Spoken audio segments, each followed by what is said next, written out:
Hello အားလုံးပဲမင်္ဂလာပါဗမာနီယာကိုထက်ဘလော့ကနေမှာပြန်လည်ကြိုဆိုပါရစေ။ဒီနေ့မှာတော့ကျွန်တော် Mouse and Lion Friendship ဆိုတဲ့ပုံမြင်လေးကိုကျွန်တော်ပြောသွားမှာဖြစ်ပါတယ်။အင်္ဂလိပ်စာလေ့လာရတဲ့သူတွေကကျွန်တော်တို့က speaking အတွက်ပဲဖြစ်ဖြစ် pronunciation ပေါ့နော်အတန်အတွက်ပဲဖြစ်ဖြစ်နောက်ကျွန်တော်တို့က writing reading ပေါ့ဒီ four skill တော့ဖြစ်ဖြစ်ကျွန်တော်တို့ဒီပုံမြင်တွေကိုဖတ်တာကျွန်တော်တို့တက်တာမြန်ပါတယ်နော်။ဒီမှာ Mouse and Lion Friendship ဆိုတဲ့ခေါင်းစဉ်လေးကိုကြည့်မယ်နော်။တော့ဒီထဲမှာ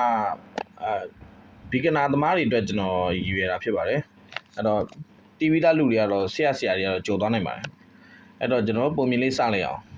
တော့ခေါင်းစဉ်က title က Mouse and Lion Friendship. Once upon a time there lived a lion and mouse in a forest. တခါတော့ကတစ်ခုမှာချင်းသေးတစ်ကောင်နဲ့ကြွက်တစ်ကောင်နေထိုင်ကြတယ်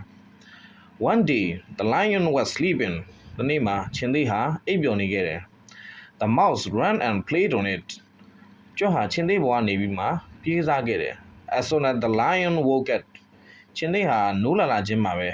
He caught the mouse. ကြွက်ကိုသူဖမ်းလိုက်တယ် The mouse requested forgiveness and let him go. ကြွက်ဟာခွင့်လွှတ်ဖို့တောင်းပန်ပြီးတဲ့အခါမှာချင်းသေးဟာခွင့်ပြုလိုက်တယ်သူ့ကိုတောင်းခွင့်ပြုလိုက်တယ် After a few days ရန်နိုင်ငံကြာပြီးတဲ့အချိန်မှာ The lion caught in a trap.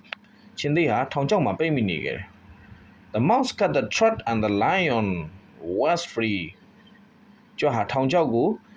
မှာရှိတဲ့ပိုက်ကုံကိုကိုက်ဖြတ်ပြီးတော့ချင်းသေးဟာလွတ်မြောက်သွားခဲ့တယ်ပေါ့ The lion is grateful to the mouse. ချင်းသေးဟာကြွက်ကိုကျေးဇူးတင်နေခဲ့တယ် Then အဲ့ဒီနောက်မှာတော့ they became good friendship. နောက်ပိုင်းသူတို့ဟာတငယ်ချင်းကောင်းတွေဖြစ်လာကြတယ်အဲ့တော့ဒီအားလေးကိုကျွန်တော်တို့နှစ်ခေါက်သုံးခေါက်လောက်ပြန်ပြီးတော့ဖတ်လိုက်တယ်ဆိုရင်အာသွက်ရှာသွက်လည်းဖြစ်လာပါမယ်အင်္ဂလိပ်စာ speaking ပြောတဲ့နေရာမှာဖြစ်ဖြစ် reading ဒါမျိုးဖတ်တဲ့နေရာမှာဖြစ်ဖြစ်ပို့ပြီးတော့အတန်ထွက်ကလည်းပိုကောင်းလာတယ်နောက်သူ့မှာ intonation ဆိုတဲ့အဖြတ်အတောက်လေးရှိတယ်ပေါ့နော်ဥပမာကျွန်တော်ဖတ်တဲ့ပထမစာပိုက်အစမှာဆိုရင် once upon a time ဆိုဒီမှာကျွန်တော်တို့ကရက်လိုက်တယ်ပေါ့နော်အဲ့လိုပုတ်ပြက်လေးနောက် then ထို့နောက်အဲ့လိုဟာမျိုးလေးနော် after a few days ရအနေငယ်ကြာပြီးတဲ့နောက်မှာဒီလိုမျိုးလေးတွေကျွန်တော်တို့ကအချိန်ချင်းပြန်ဖတ်ကြည့်ပါဒါဆိုရင်ကျွန်တော်တို့နားထောင်တာလည်းကောင်းလာမယ် listening တော့လည်းကောင်းလာမယ် speaking မှာလည်းပိုပြီးတိုးတက်လာမှာဖြစ်ပါတယ်เนาะစာပိုက်ဖတ်တဲ့နေရာမှာလည်းပိုကောင်းလာမှာဖြစ်ပါတယ်အားလုံးပဲကျေးဇူးတင်ပါတယ် See you later